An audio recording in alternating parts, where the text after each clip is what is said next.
The opinions you hear on Your Mountain from individual hosts or guests do not necessarily represent those of Your Mountain, our sponsors, or other entities we're affiliated with professionally or otherwise. You've waited long enough. Go listen to the show. There are millions of acres of opportunity out there. They belong to you. Every day, decisions are being made that affect your land, your water, your wildlife. You should know about them. This is Your Mountain.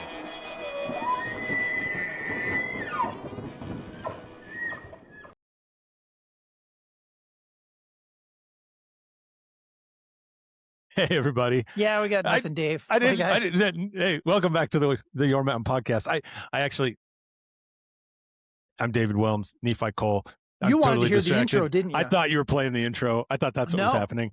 No, I only do that when we're remote recording, and now we are in our home studios, and so you got me confused. So I was sitting there waiting patiently for the intro to play. Sorry about that. So am I. Anyway, welcome back for another episode of the Your Mountain podcast. I feel like we haven't recorded in a while, and I think that's because we haven't. Yeah, we haven't recorded in a couple of weeks. We haven't released in more than a month. We're all talk. We keep saying we're going to do better, and then we don't. Fire me, Dave. Yeah. What do you want? Yeah, I know, right? Oh, man. Hey, there. Get rid of us. I don't know. Now, what are you going to do? What are you going to do? You going to complain to our sponsors? Yeah. We don't have sponsors. Yeah. Joke's on you. Can't do anything. Going to stop donating to us? No, you don't do that either. No, we're pretty safe. This is job security here. We say whatever we want. We do whatever we want. So it's the best, right? Which is like, that's sort of a theme. That's going to happen. I've got this whole monologue planned out in my head for later. I'm looking forward to talking about it. I think. Well, go ahead. Sounds fun.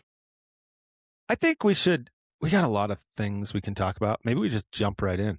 I don't have much small talk. I don't have, I was trying to think, do I have any banter? I got no small talk. I got nothing. Because all it's been is work. It's just obnoxious. It's been an obnoxious month. It has been. It has been an obnoxious month. And I know that's one of the reasons why we haven't recorded is both of us have been moving a million miles an hour in a million different directions. So we haven't been able to find the time to do this. You know what? I do have some small talk. Yeah. So speaking of going to like a million miles an hour in a bunch of different directions, I was a speaker over the weekend. I got to go to a speaking event at the Jack O'Connor Museum. So the Jack O'Connor Center in Lewiston, Idaho, which was celebrating its 20-year anniversary. And so they asked me to sit on a panel. And you'll think this panel is hilarious because the panel's like me. It's Jim Zumbo, Bob Robb, and another famous and another editor. So it's like three really notable famous journalists and this guy talking about the last 50 years of hunting and where you see hunting going in the future. And I got to tell you, it was really cool. I felt out of place, but it was really cool. And the cool thing about this center, for people who haven't been there, I highly recommend it. It's on the, just on the Idaho side of the Snake River. It literally overlooks the river. So you can go to the center, look out over the river, and it has,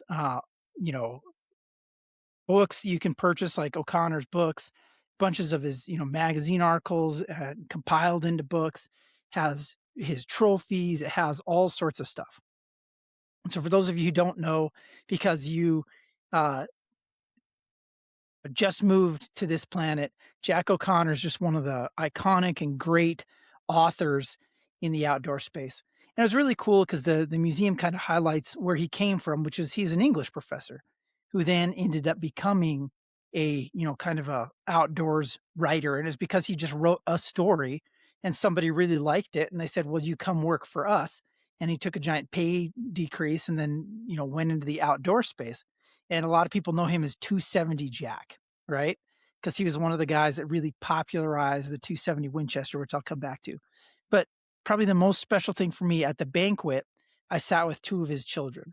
So they did a fundraising auction, and I sat with Caroline and Bradford O'Connor, who are both, one of them's in a wheelchair, the other one's using a walker. And of course, Jack O'Connor passed away in 1978. When I arrived at the event, the first day for the speaking engagement, Bradford was outside and he was standing. Do you know what an international travel law is, Dave? It's like a Suburban made by International Harvester. So like the same guys who made the internet, like the Scout. Yeah. And there was a 1967 green International Harvester that had, was clearly restored, looked really nice. It was, I'm sorry, one of those travel laws. It was in front of the building. And they were bringing Bradford out, really, old guy, bringing him out, still really bright-eyed, but he comes out and they're like, they're like, do you recognize this? What do you think? And he looks at it and he says, oh, I know these. We used to have one just like it. And they said, this one is yours. They had brought Jack O'Connor's 1967 travel law, and this old man started to weep. Wow. He started to cry, and he was touching the paint, and he just said, I can't believe it. I can't believe it. And he opened the door, and he was just staring at it. He couldn't stop staring at it and walking around it. And he started telling stories about hunting trips that he'd gone on with his dad and blizzards that they'd been in and how they almost didn't get home and how he learned, all the drives he'd done in that vehicle. And he just kept on telling stories. And it was one of the most impactful things that I've ever seen. And it really reinforced to me why we do this. It's bigger than an individual. Seeing that old man there and going through his memories was just such a powerful, powerful thing. It was just absolutely amazing. One of the coolest things I've ever had the opportunity to be privilege to be that I've ever been around, and then so they actually, at that same auction, they had for this nonprofit that supports this museum, they sold Jack O'Connor's rifle, his .270 Winchester featherweight, his real rifle. Yeah. And they had the provenance of it. And there was his first .270 was stolen on the way to a safari in Africa. And this was the replacement. And they had it because Bradford had the rifle. And so that was just an incredible experience. They had online people auctioning too to sell this .270. And I'm told that it went for a very, very reasonable price. What do you think it sold for, Dave? Jack O'Connor's .270 Winchester. $25,000? Oh, I was really close. You were really close. I'm impressed. Yeah. I called an attorney who who I know, and I was like, dude, you need to buy this rifle. And he's like, that's going to go for $75,000. I'm out. He's like, it's really Jack O'Connor's rifle. I was like, yeah, it's .270 Jack's .270. And it was just a super cool weekend, super cool experience. And so I just wanted to share that with you. Just, it just reemphasizes how transcendent of time these opportunities that we have are, how much bigger these things are than the moment, than today, and just how important they are for the future. I think that actually, in some ways, sets up some of what we're going to talk about today pretty well, about how the things that we are doing. What's the famous line? It's, I'll paraphrase it because I'm not going to get it quite right. But the actions that we're taking today are for the unborn and those still in the womb of time. That's a Roosevelt quote. I thought that was a Roosevelt, but I knew it was Roosevelt, but I couldn't get it quite right. But I think it's pretty close to that, right? That kind of reinforces that theme, and how the actions that we're taking today, they have impact on the future, right? And that's a cool story. What about pivoting, taking that story and turning it into some of the stuff that's been happening? So we're going to talk about three things. And then, as I told you, I have this internal monologue going on in how I'm responding in my head to a lot of the things that we're seeing going on these days. Try to be even keeled about most things. but I'm growing increasingly frustrated with the world, the conservation, what's going on in the conservation world these days.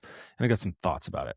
I just wanted to tee that up. But I want to start with, let's talk about what's happened. So where do you want to start? With God? Oh, yes. Always. I think that's a good choice. Always. Probably the best choice is that. Oh. Let's probably go there first. You don't want to make that guy wait. He's got temper. All right. Well, so I won't start with God then, but I'll start with the God squad. How about that? Let's go. Let's explain what it is. All right. So you probably, maybe you've seen some media reports or heard some radio reports. No one things has. Like that. Nobody has, about a convening of this thing called the God Squad, which sounds powerful because it is, right? So here's the deal. And let's go back into the 1970s. It's an interesting story. So this all revolves around implementation of the Endangered Species Act. Well, Endangered Species Act passes in 1973, right? And before the Endangered Species Act passed, there was a project going on in Tennessee that Congress was funding, right, known as the Tellico Dam. And maybe you've heard of this. Maybe as you're listening, you've heard of this. Nephi, maybe you've heard of this, or maybe I'm telling you something new. I don't know. Yeah, go read. Everyone go read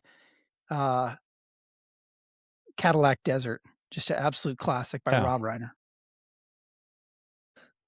So here's where I'm going with this. So 73, the act passes. This project had already been funded, right? Or was at least partially funded. And the dam this Tellico Dam was going to be constructed. It was a project of the Tennessee Valley Authority.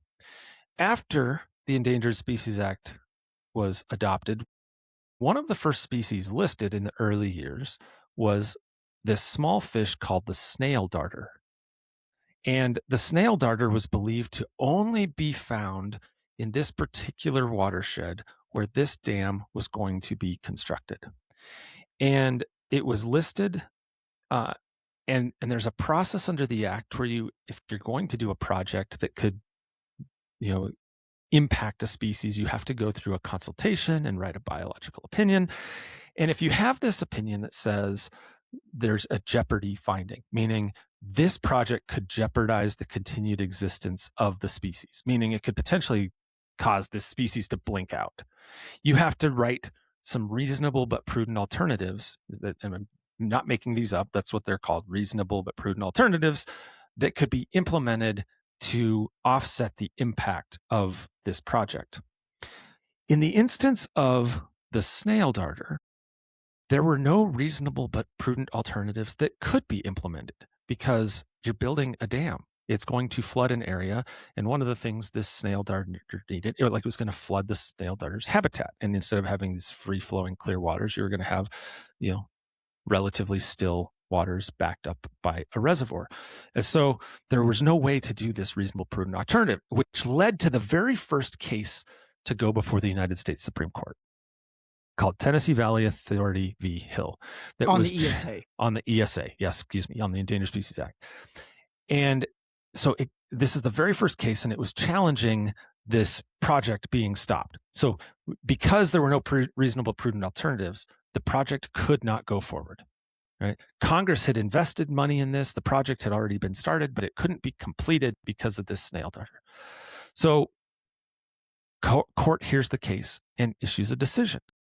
And the argument was the economic impact of this decision to prevent, look, Congress has invested all this money. There's all this economic impact. We should allow this project to go forward.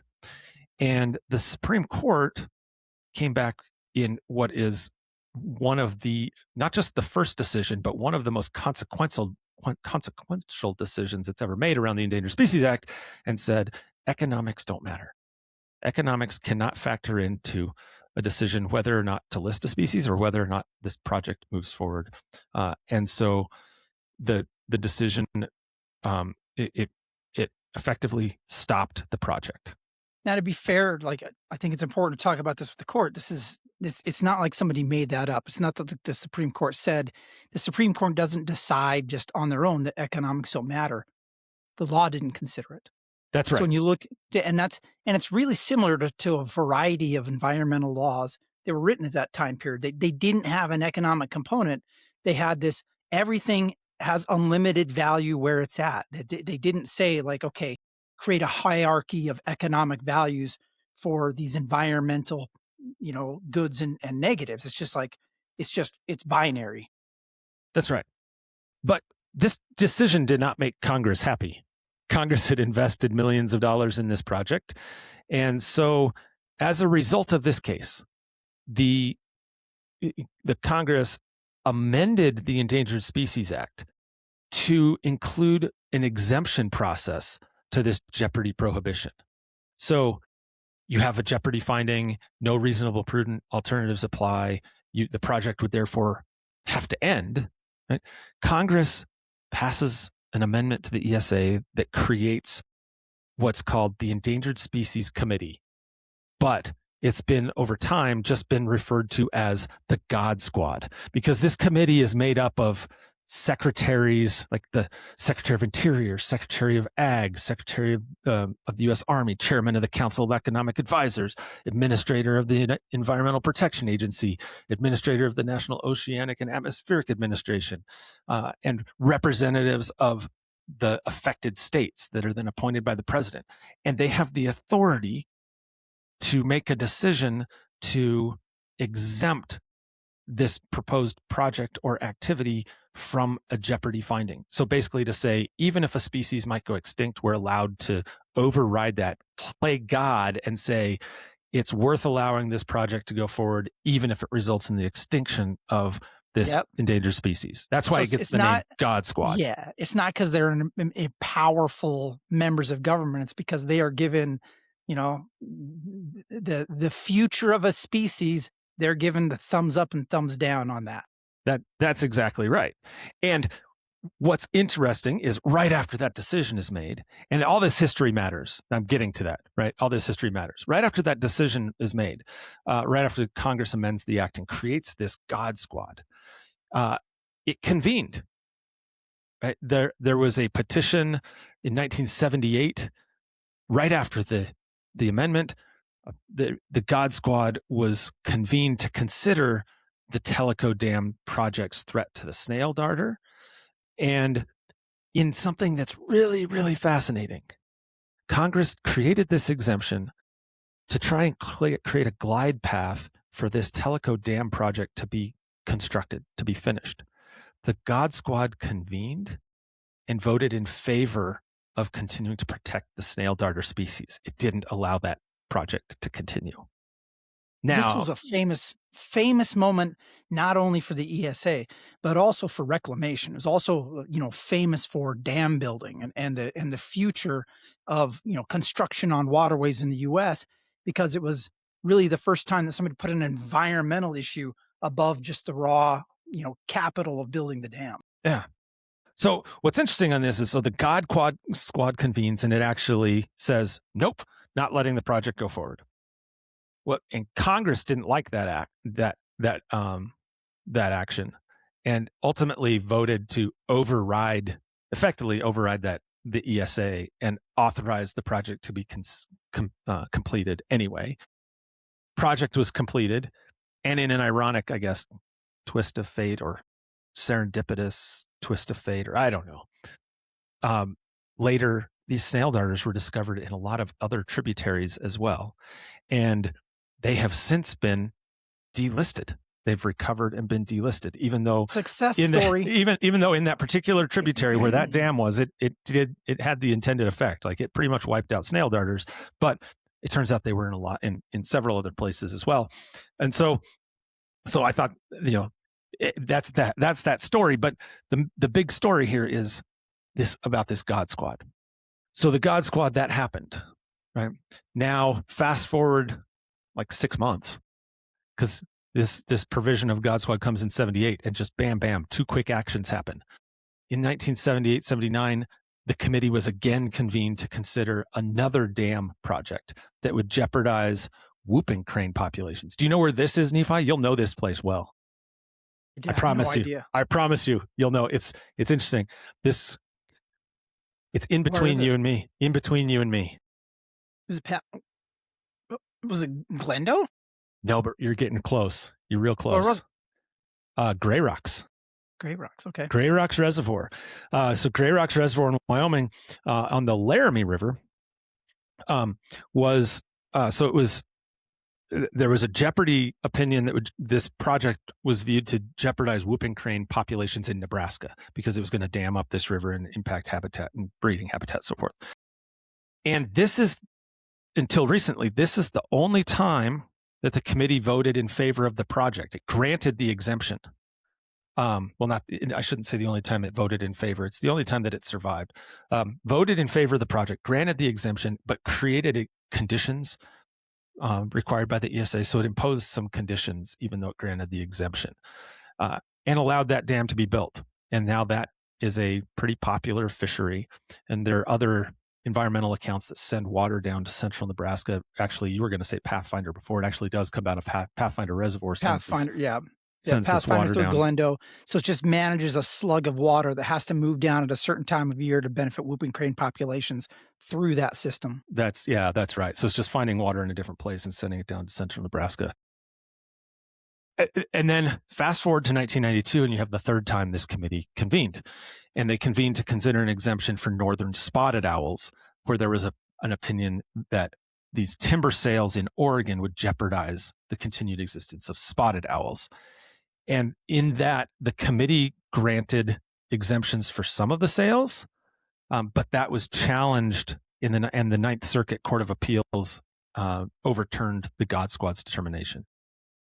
Not worth going into all the details about that particular case, but just know that one, even though the God Squad acted and granted the exemption, that was overturned by the Ninth Circuit Court of Appeals. So that was the last time the God Squad convened, 1992, until about, the end of March, very end of March, March 31st. God Squad convened again. And this convening was in direct response and done in a very different way than those prior three. So under a normal course and order, what you would do is you'd have like the governor of a state or something like that send in a petition to convene the God Squad, ask for that to be happen, ask for an exemption, or it could be a secretary. One of the secretaries could ask for an exemption, and then there must be a process where the Secretary of Interior has to decide, does that exemption request meet certain conditions, including was a original consultation done in good faith, yada, yada, several things that have to happen here. And the Secretary then has to issue a report to the committee, this God Squad committee, talking about the basis for the exemption, has to have a hearing on the exemption in consultation with the committee, and then has to consider several factors in making a decision whether to grant an exemption. Basically, there's this long, very formal process that has to go, that you have to go through. Then the God Squad is only convened if it has this petition in front of it. That's how these other three had worked. But we have this new one that happened down in the Gulf that's different. And for this one, you have to go back to January of 2025 to understand where this comes from. In January of 2025, President Trump issued an executive order declaring a national energy emergency. And within that executive order, which I think is 14156, in that executive order, there was a directive that the God Squad has to convene not less than quarterly to consider exemption applications. And I think the way it's written is exemption applications, regulations, like the things that are deemed obstacles to domestic energy production or infrastructure. So this is an executive order telling the Secretary of Interior, you have to convene the God Squad at least quarterly. That's different. That's never been done before. Before it would be on a governor's petition or something like that. 2025 goes by and the God Squad never convenes. You have this order from January, like a first day of the presidency kind of order, and doesn't convene. March of this year, it convenes. And the Secretary of Defense, Hegseth, that is the petitioner, and makes a claim that we need an exemption for oil and gas activities in the Gulf for national security purposes. And there is a provision that's separate for the God Squad, that's separate from this normal procedure that's been used for 50 years, these three different efforts in the past where the God Squad's been convened. There is a separate one where you can go through a truncated, or potentially through this truncated process for purposes of national emergency. It's undefined. What is a national emergency? Is this a national emergency? Pete Hegseth should know. Somebody's gonna. So in a 15-minute hearing, the God Squad voted unanimously to exempt oil and gas activities in the Gulf. There was a jeopardy finding with respect to Rice's whales in the Gulf. And what's interesting is there were reasonable but prudent alternatives identified that actually could be implemented. So this is different from the other ones where they said there's no way to do these reasonable but prudent alternatives, and so we have to seek an exemption. Here, there is a way to do reasonable and prudent alternatives. Just chose to bypass that and invoke the God Squad. And there's something like 50 Rice's whales left on the planet, and they're the ones that there's more conflict with ships and so forth, and so you have to do timing steps and be careful. Like there are different things you do, speed limit, restrictions, things like that, to make sure you don't have vessel strikes that kill these whales. And now it would appear, based on this decision, that none of those things have to be done. So it's interesting. That's the first one. And they are required by this order to meet at least quarterly. So the question is, what's next? And I would say there have already been multiple lawsuits filed challenging this use of the God Squad, this determination and use of the God Squad. But it's a pretty significant deal in that it's only been invoked now 4 times in the history of the ESA, and this is the first time it's ever been invoked in this way. It's a real buzzkill for the whole God Squad image, to be frank, because it was much cooler when it was never invoked. And if we get quarterly meetings, it's just going to feel like a shareholders meeting. It's not going to be cool anymore, Dave. You're going to need a new. It was always kind of fun when I would teach classes. It was always kind of fun to talk about this because it was really, you were talking about it in the theoretical. It's this thing that actually exists out there, but you could point back right to its origins, how Congress said, we're creating this authority. And then the first time it's used, saying, we don't want to play God. We don't want to decide this species should blink out. Be honest, I preferred it the old way. I would agree with you. Species come and go, right? Like species extinction happens. And there are definitely species that are circling the drain. There's some that have gone extinct in our lifetime. There are more that probably will. But making the proactive decision of saying, like, this particular project justifies this particular species going extinct, like that's a tough place for me to be. It's not a quarterly decision, honestly. It doesn't feel like it should be a quarterly decision. That's one that should happen fairly infrequent. So, and through a very open and transparent and serious process. Maybe not a 15-minute meeting where it was baked.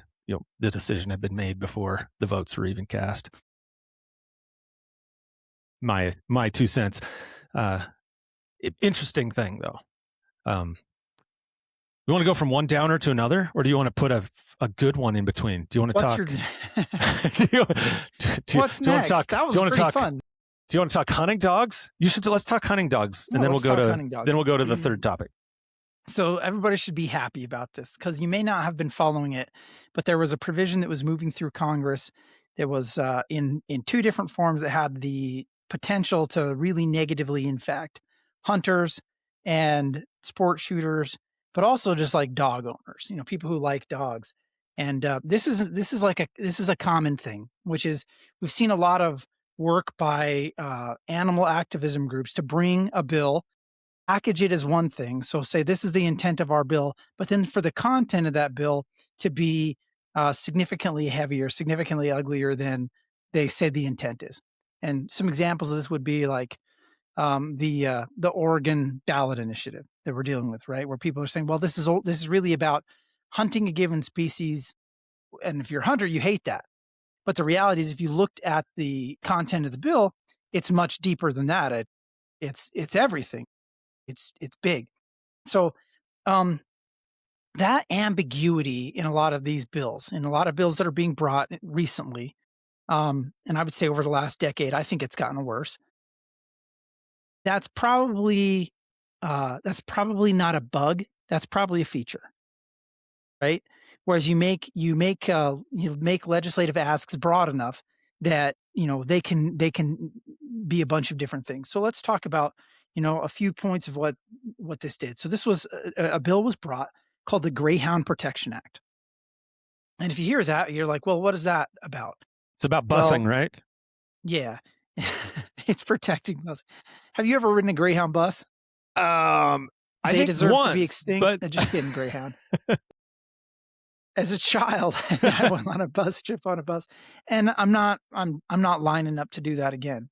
They shouldn't have bathrooms. No Greyhound bus should have a bathroom on it. That's all I'll say.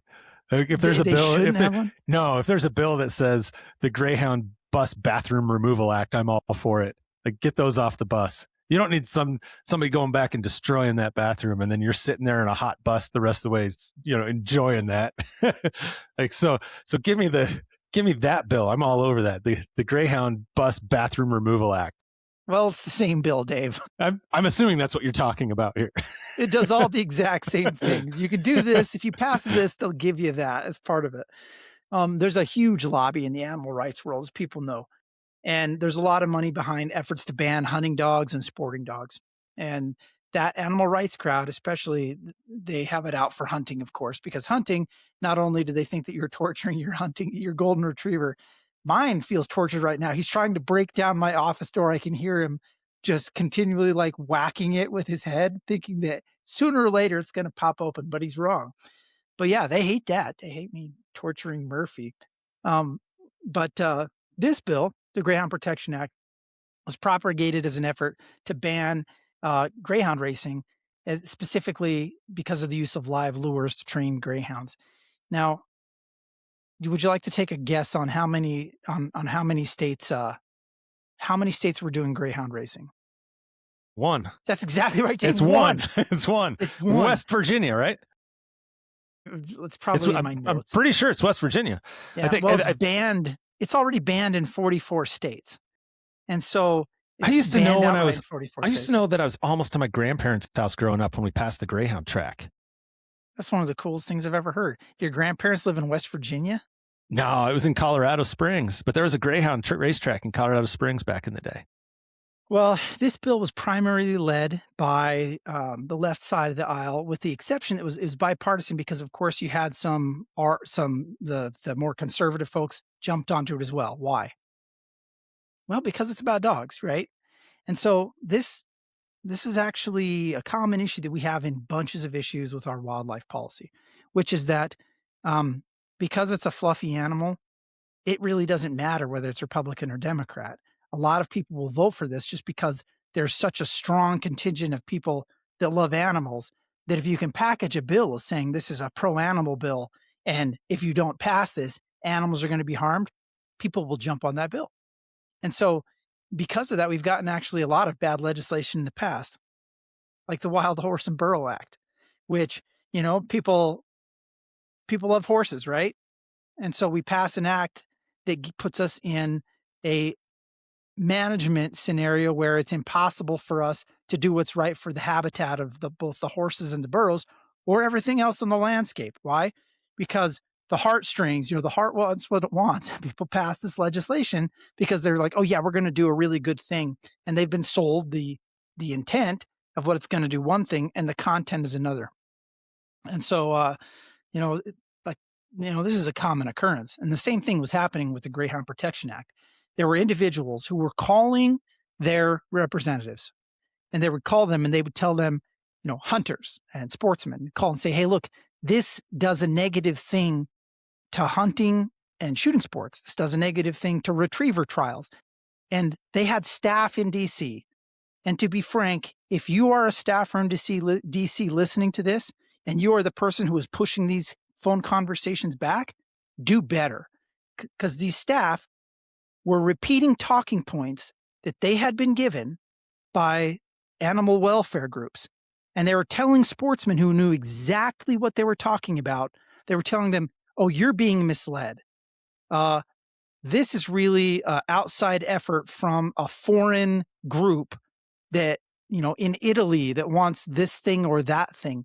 They were just, feeding these sportsmen back something that was absolutely untrue as a talking point for why their representative was on this terrible bill.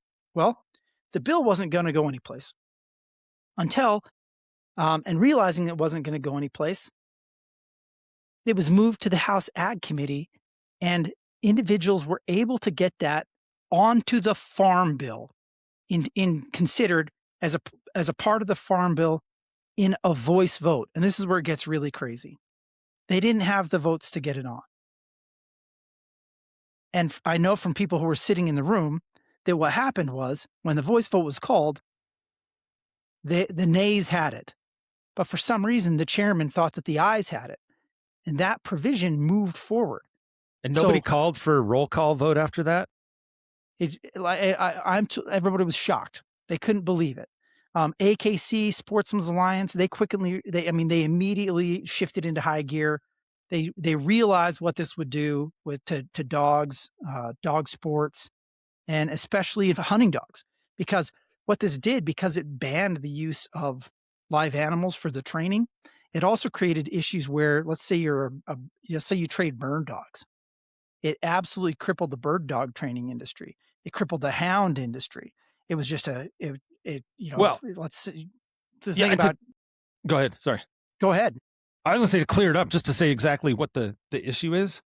Like, this bill talks about greyhounds in nearly every clause. Greyhound this, greyhound that, greyhound this, right? And then it has this one provision where it will be, so it says, Section 30, protection of greyhounds, it shall be unlawful, and it goes through to engage in commercial greyhound racing, to conduct commercial greyhound racing where betting or wagering happens, to engage in, facilitate simulcast betting or wagering on greyhound races in interstate or foreign commerce, to sell, buy, sell, possess, train, transport, deliver, receive any greyhound for purposes of having the greyhound participate in racing. Everything is race. Everything's greyhound. And then you have this one provision here, this one clause, that it will be unlawful to conduct open field coursing or live lure training with the use of any bait that is not an inanimate object. It doesn't say greyhounds in that clause. Never uses the word unlawful to conduct field coursing with greyhounds or for purposes of greyhound racing, or there's no qualifier. It just says that, which is where all the alarm bells went up, because you have a golden retriever that is a hunting dog for you. How do you train a good bird dog to be a good bird dog sometimes?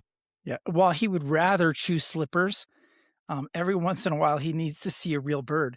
A lot of people claimed that was an error. But it's pretty hard to believe that was an error by groups that have intentionally worked for that before, like the Animal Wellness Action and Humane World for Animals, which, by the way, was previously known as the Humane Society of the United States of America.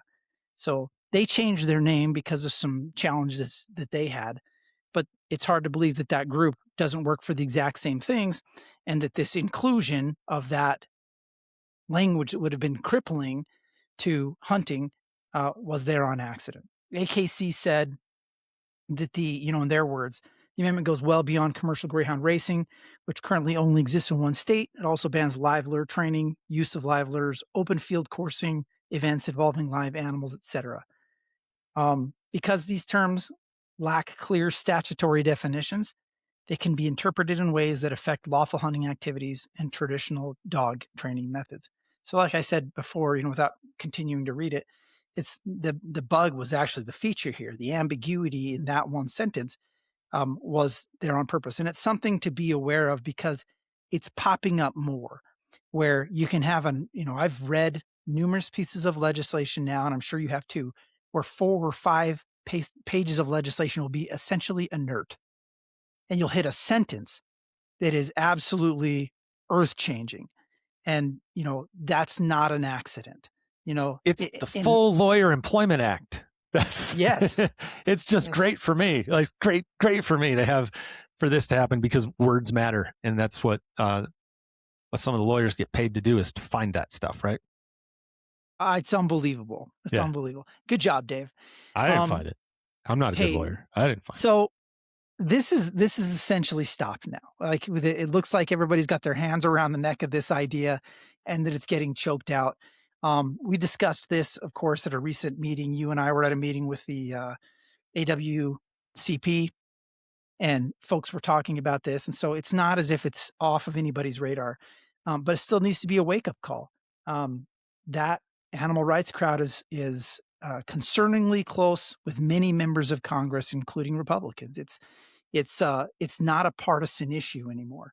And the plain language of that amendment had issues, but personal conversations that people have with people behind the scenes have, verify that this is an active, there's active work going on, and people are actively providing disinformation to their constituents who call to try and smooth them over on these issues. And so, for, again, staff, do better.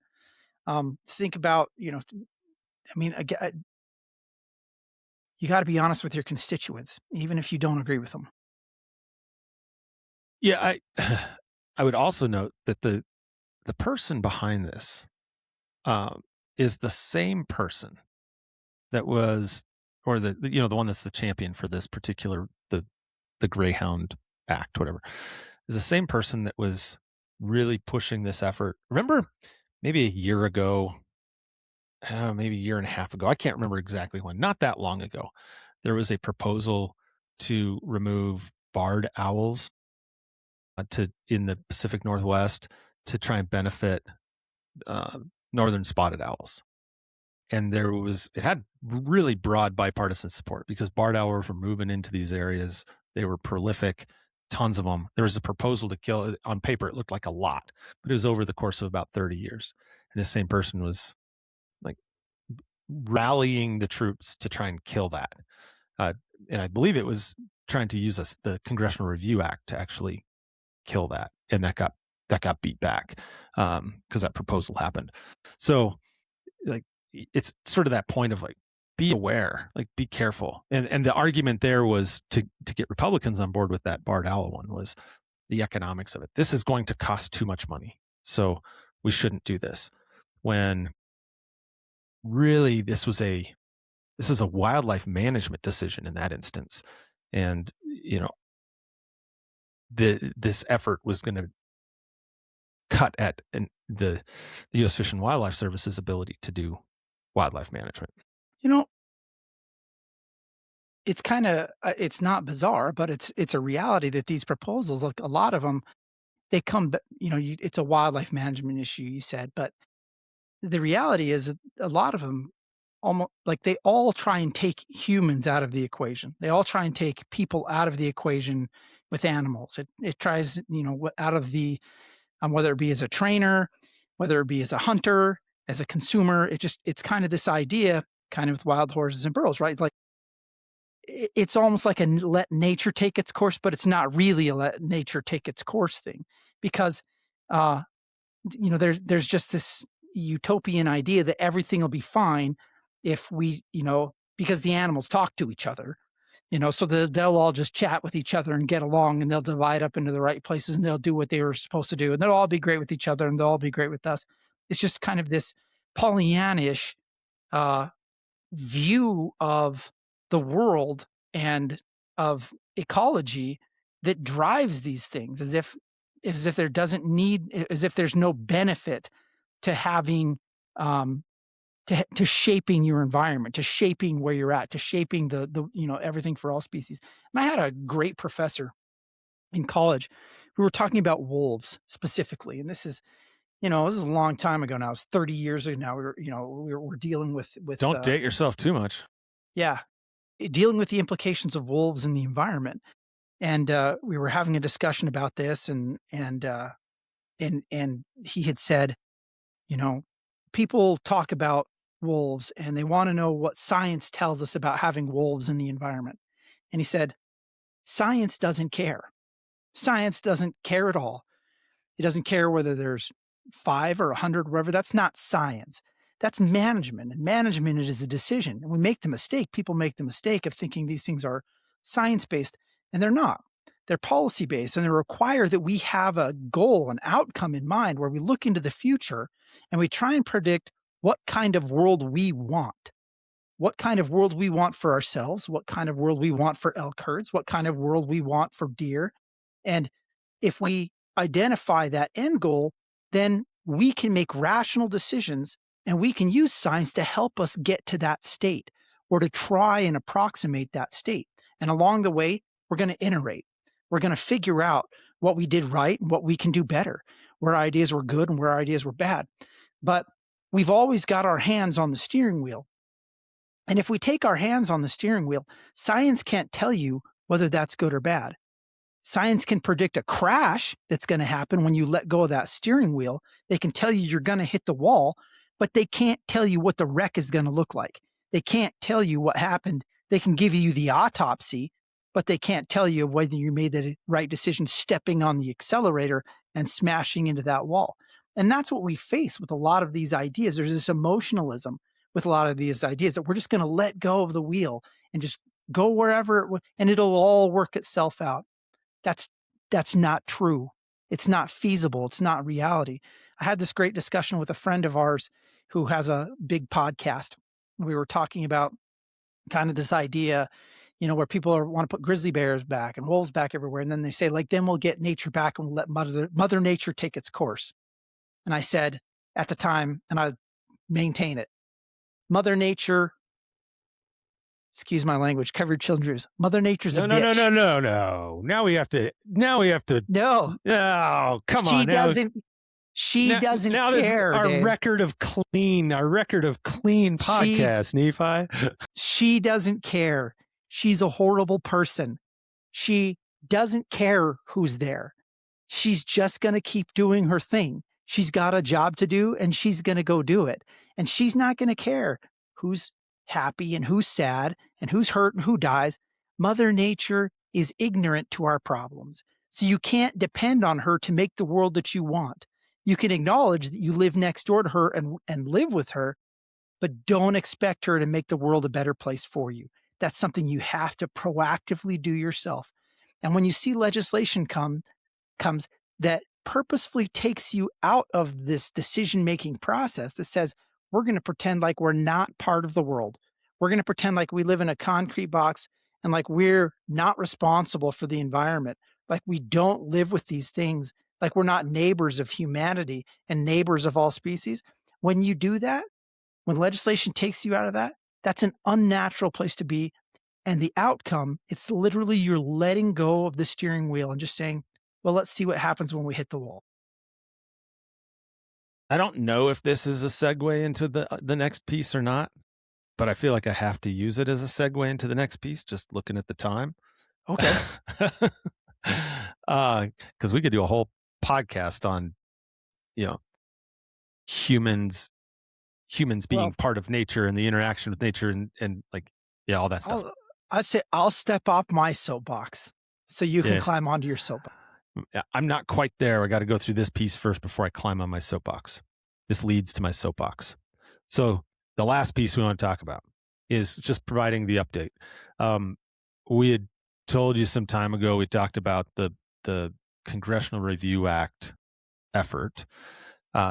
with boundary waters, right? The Twin Metals proposed copper sulfide mine in the headwaters of the boundary waters. To be clear, not in the boundary water canoe area, wilderness area, but in the headwaters of this big proposal. And there had been a mineral withdrawal during the 3 years ago during the Biden administration, like halfway through the Biden administration, 2/3 of the way through. Issued a mineral withdrawal for 225,000 acres in that area, largely to prevent this copper sulfide mine from being developed. And the reason why this copper sulfide mine has caused such heartburn, such criticism, such critique is not because it's a mine. Turns out northern Minnesota is full of mines. I mean, there's a place called the Iron Range. There's a history of mining in northern Minnesota, but there is not a history of copper sulfide mining in northern Minnesota. Where there is a history of that in this country and in Canada over the last 60 years, like 100% of the time it fails all the time, as meaning there is a track record of perfection of contamination of waterways with these sulfide mines, because despite the best technology we have today and the most stringent environmental regulations that we have today, there has been no way to in perpetuity protect watersheds from contamination from this type of mining. And so that's what this proposal was meant to do, this mineral withdrawal.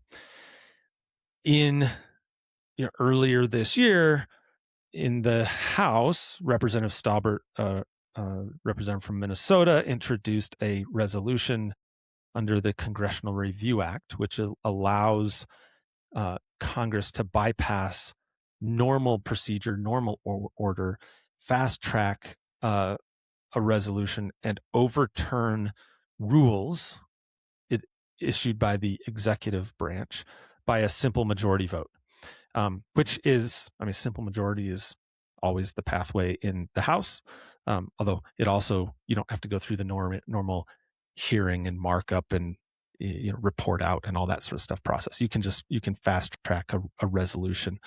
In the Senate, there's typically a 60 vote threshold. The Congressional Review Act bypasses that to a simple majority. So this passed the House and moved to the Senate. It takes House passage, simple majority, Senate passage, simple majority, signed by the president, and then you can overturn prior rules issued by any administration. So this resolution was meant to overturn that mineral withdrawal. It passed the House. It was stalling in the Senate, and it was appearing that there were actually quite a few Republicans, for example, that did not want to take a vote on this and that did not support this mine.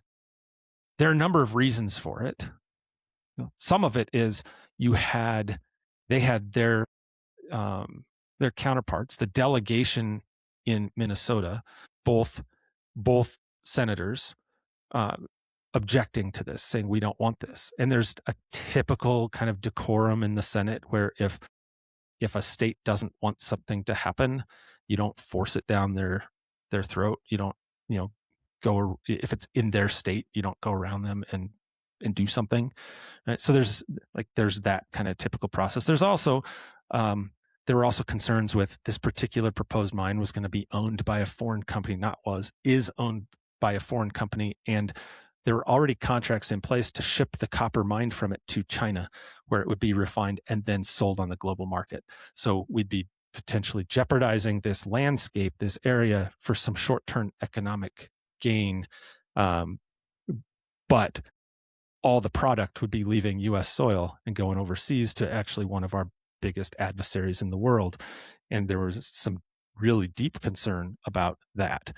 And so it was at this point where it looked like it might. The other thing about the Congressional Review Act is it has to be done. These resolutions under the act have to be done in a certain period of time. So from the time that a final rule is submitted to Congress, there are a certain number of not calendar days, but gavel-in days, meaning the days that the Congress is in session counts. You have a certain number of those days to actually pass the resolution. If it goes past that date, then you just have to go back through normal order if you want to do something. That date was going to run out at the end of April. And so it was looking like, and all accounts were, enough folks didn't want to take a vote that the time might run out, until all of a sudden things changed. And all of a sudden started hearing that, yeah, there might actually be a vote. And then the vote actually happened, and it passed, the resolution passed the Senate 50-49. It was Senators Collins and Tillis that were the two Republicans that joined with Democrats in opposing the resolution. Otherwise, it was really on a party line vote. And by all accounts that I've heard, this was a result of direct pressure applied by the White House on senators to support this resolution and to overturn this mineral withdrawal. And so that happened. And does that mean that this mine is ultimately going to be built? Not necessarily. There are still a number of steps that have to occur. There are state permits that are potentially required. There are federal leases and federal permits and federal NEPA, and there are like all sorts of things that are required. But it certainly takes out the biggest hurdle, which was a prohibition on mining in the area, and that's been lifted as a result of this. And so then that's the thing that pivots me to my monologue. But before I do that, I want to talk about see if you have any thoughts on this, Nephi. That's sort of the state of play on kind of what happened in this instance. Thoughts? None. No, I think I actually don't know what to say. That's where I was. I've been in this state of not knowing what to say. Actually, I don't know what to say, but I have thoughts. And this is things that I wish I could know. So maybe this will help everybody else too. You know, often when you look at a political office, you see the person that's elected in that political office, and there's a tendency to think that that person is making a bunch of decisions.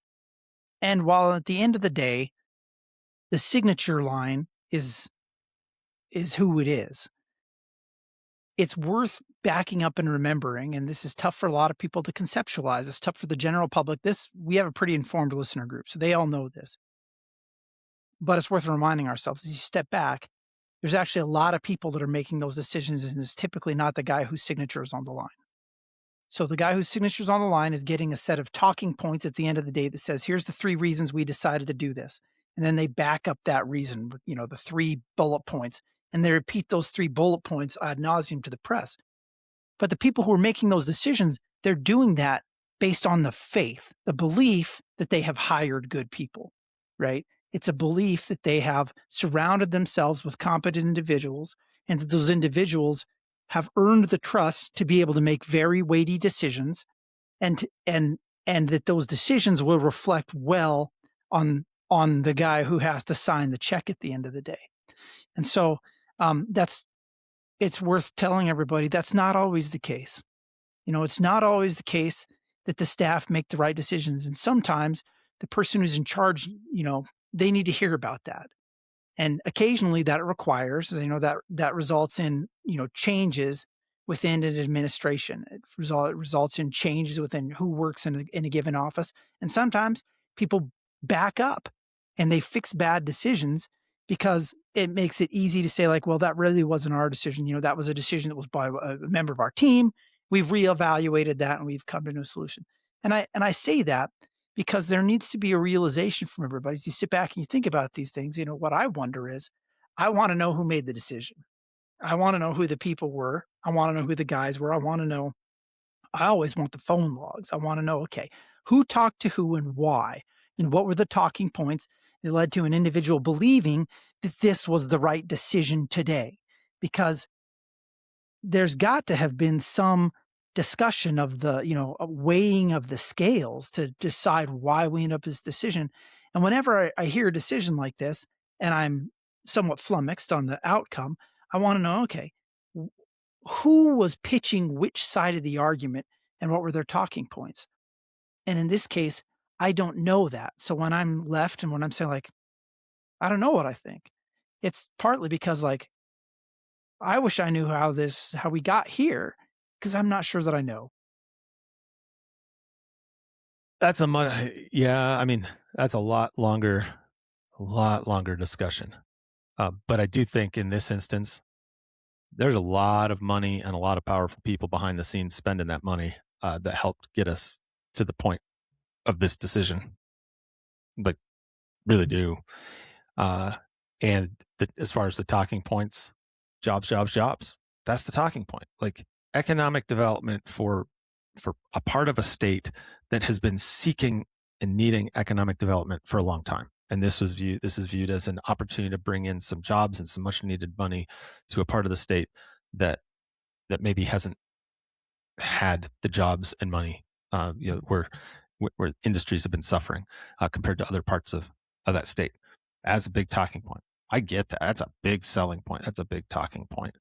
And it sort of ties into like that God Squad discussion from before, right? Where in some ways there's it's really, really hard, but it does feel like when you put your thumb on it and see or put the finger in the air and see what way the trade winds are blowing, they're regularly blowing in the direction of economic development and not as often in the direction of recognizing, conserving and restoring some of the really cool places we have. And this is where my kind of diatribe is right now. Seeing that decision was, to me personally, hard to see that happen, because I thought of anything like the facts are so overwhelming that this is one of the most visited places, remote places, but the most visited, and right on the outskirts of the most visited wilderness area in the country. Huge, outdoor wreck impact in that area.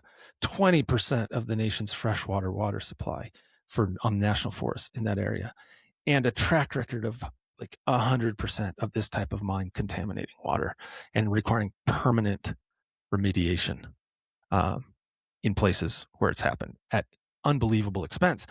Somehow that argument's not sufficient, right? To say, and I'm like, this is not an anti-mining argument. This is at some point there has to be a bar where you say, or a line where you say, not here, right? Yeah. And it's been frustrating because, go ahead. I was going to say, unfortunately, like the politics that we live in right now, they don't allow us often to have a real discussion about these things. You're going to steal my diatribe. Okay, well, I'll start it. The status that we are in politics, where we've gotten to in politics, we've gotten to a situation where the side of the argument is more important than the content of the argument. Where if one party brings the argument and they are known to be the guys who have endorsed that argument, the other party will vote the opposite way because the enemy is on board with the opposite argument, even if the argument shouldn't be one that is partisan. And so you have this gut reaction where, very predictably, people are lining up and voting by party. That's a terrible disservice to our country. It's a terrible disservice to our natural resources, because these things aren't partisan. And in these partisan arguments, what you tend to see is the most strident voices that are the most extreme on the issues.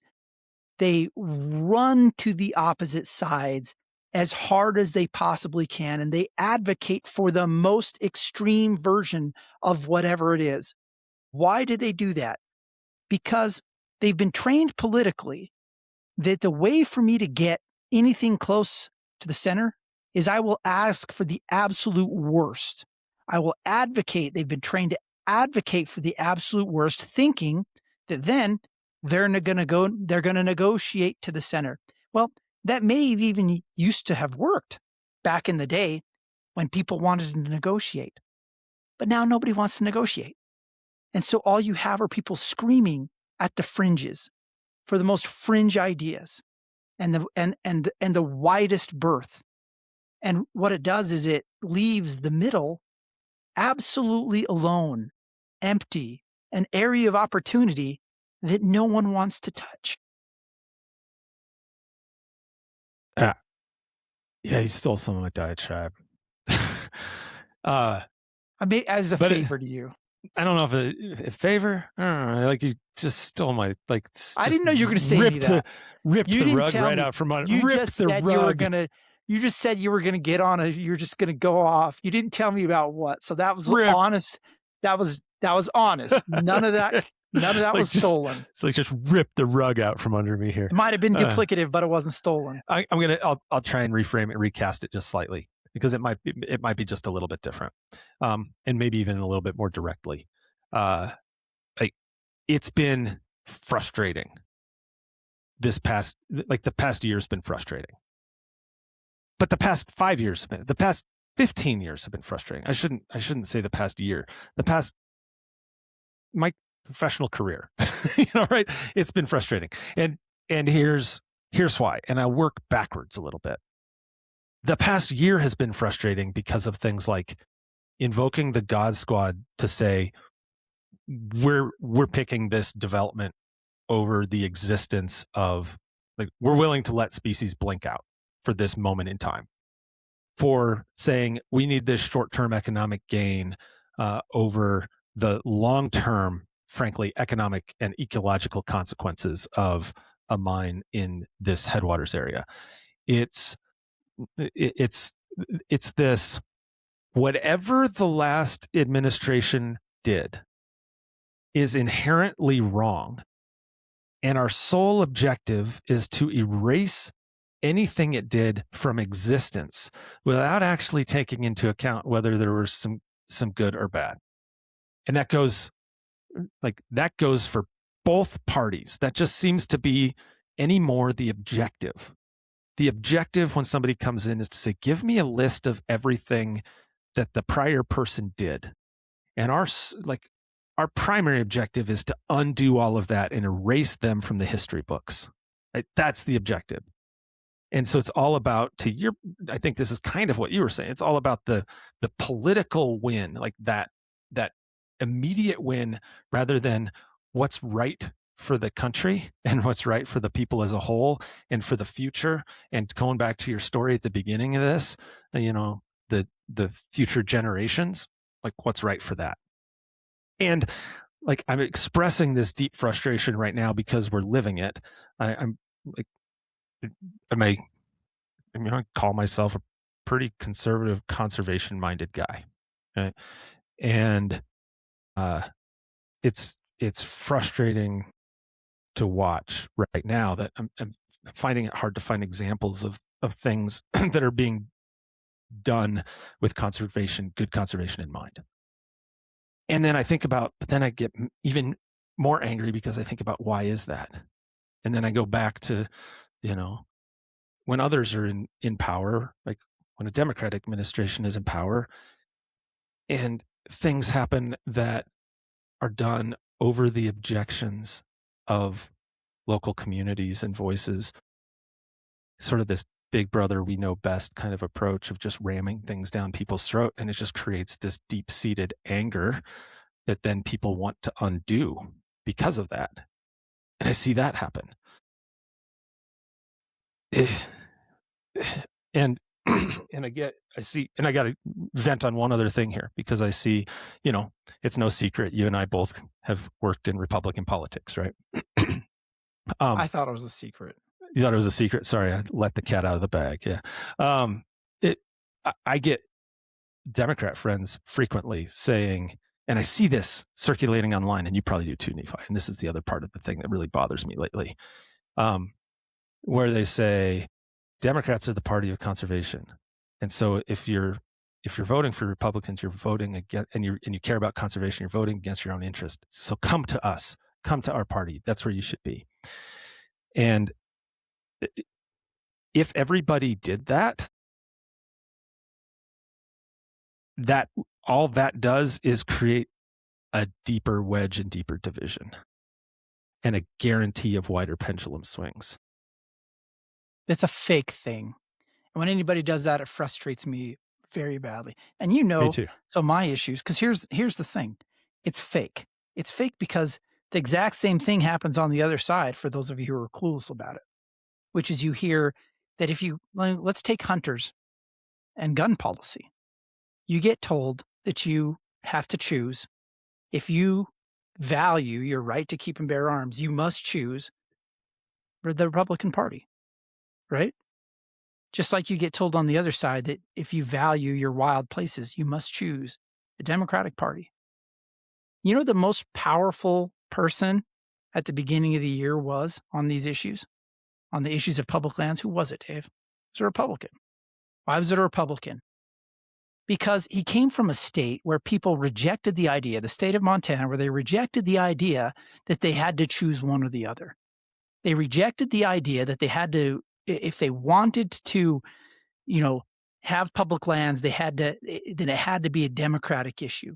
And they told a Republican, no, we can, and that's what we have to do as sportsmen. That's what we have to do as Americans. And gosh dang it, it's really hard. You have to reject it. You have to reject partisanship. You have to tell your elected officials to quit being a prisoner of the letter next to your name. Because what you have to tell them is, I'm a sportsman and I care about guns and I care about wild places and I will not choose between the two. And you represent me, so you will not sell me out on either of the two. And they have to learn that that is the case. And it works because 5% of Americans, believe it or not, Dave, only 5% of Americans hunt. I don't know. But guess what? Yeah, it was right in there. 5% of Americans make the difference in every election. And so 40,000 votes have determined elections before, right? So if we want people to understand, then what we have to do is say, look, I reject the wackyism that you're trying to drive at me from either side. I don't care what party you are. And I hope you don't care what party I am, because on these issues, this is my San Juan Hill. On these two issues, I will die on these hills. So don't make me, because if you force me to vote you out because you vote badly on one of these two issues, you're gone. I'll replace you. And I'll replace you with somebody who can represent me on these two issues. And that's how you do it. That's how you take these issues off the table, because you have to let them know that you won't be bought on either one. And so if you care about these issues, let people know. These are two issues that I will not compromise on. But I won't compromise on one of them for the other either. I am your constituent. I voted for you. I will remove you from office if you don't do that, because it's not the person, the person who's representing you. In most cases, there are some notable exceptions to this, but in most cases, the person who's representing you in Congress, they're not the people who are coming up with the wacky ideas. That's almost always a group of outliers. Your people are trying to survive in the middle. And so what you need to do is give them backing to survive in the middle. Here's what happens. If your representative doesn't hear from you on these issues, then what they do is their staff, who are going to lunch with another staffer in DC right now, and those guys are sitting there talking, and they're having a latte, and they're chuckling, and they're talking about, what they're going to go do tonight and where they're going to go eat dinner. But they are broing down, making decisions that affect you without really knowing how those decisions affect you, because you haven't made them care. But as soon as their boss knows that they have to care, just like Zinke knew he had to care, the whole complexion changes. The whole equation changes. And suddenly, because they know that their constituents feel a given way, when they get approached by that staff or from that other office, when they get approached by the representative or senator from the other office, they can say, hey, look, I know that that's one of your critical issues, but let me tell you what the sportsmen in my area have said about that. I cannot vote with you on that issue. I may not have a very powerful opinion on it, but I'll tell you who does. The guys who live in my district do. And I can't stand with you on that one. You're on your own. If they don't hear from you, if they don't know how you feel about those issues beforehand, that's lost. You don't have that power anymore. And they make the decision based on convenience, based on deal making, based on everything that goes on up there in the halls. So you have to be on top of it. You have to call your representative, regardless of their party.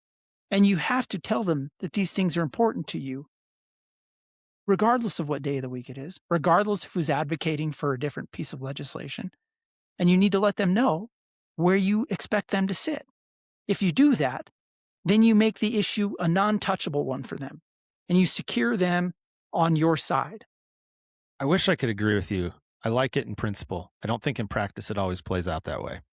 Well, Dave, and I think there's you're going to get a nasty gram from me. I'm just saying. I thought that was a good monologue. It's a great monologue, except I'm thinking of this Boundary Waters piece, and I don't think it played out that way because I know the thousands of calls that went into offices. People did care. People did pick up the phone. People did call. And in this instance, it didn't matter. There's a longer term, bigger issue that has to be addressed, and you kind of hit it in your first version of the monologue, which is like this absolutism of I absolutely have to defeat this other constituency, this other political party at all cost. This absolutism is hurting. Like it's hurting us. Like it's the long play on how do you get away on some of these issues? And maybe it is, this is where your second monologue, I think, is correct over the long haul. It's the consistency of the call-in. It's the showing up at the town hall. It's the showing up at the ballot box. It's the accountability after the fact. It's the all the things you have to do to show this is I don't just care about it a little bit and I'll still vote for you and I care about all these other things more. It's this is the thing I care about and I need you to care about it too, or I'm going to find somebody else that does. Yeah, two things can be true at once. I mean, both of these things are. They're both true at the exact same time. And it is by concentrating on the second one of asking our leaders to be pragmatic and make pragmatic decisions that we avoid the trap of the first, which is letting things become even more partisan and team-based. Yeah, I agree. I mean, I could ramble on and on and on and on, but we've gone on pretty long. It's been a rough, it's been rough. Like try and be pretty even keeled on this. But this particular one this really kind of bothered me just because particularly related to the Boundary Waters issue, like this particular mine, just because the data is pretty clear and the public is crystal clear and it didn't matter here. And so it really, really frustrated me. And it just takes me back to what's the root cause of this? Why is this happening? And it just goes back to these huge pendulum swings. And like how do we get it to stop swinging and get back to conservation isn't partisan? Right now it's feeling partisan and it shouldn't. And it's driving me nuts. That's where I am. That's where I am. It just shouldn't be. And it's driving me nuts. Anyway, and we worked for a great boss, by the way. I can tell you, by the way. Yeah. offline, we can talk about it. Yeah. Because like there, I mean, I can tell you right now, like we worked for a great boss, and you mentioned that. And here's the thing. Yeah. You're gonna steal this too. I'm just gonna. Yeah, probably. I'm gonna say. I'm gonna be frank. You're gonna use his line, aren't you? No, you use the line.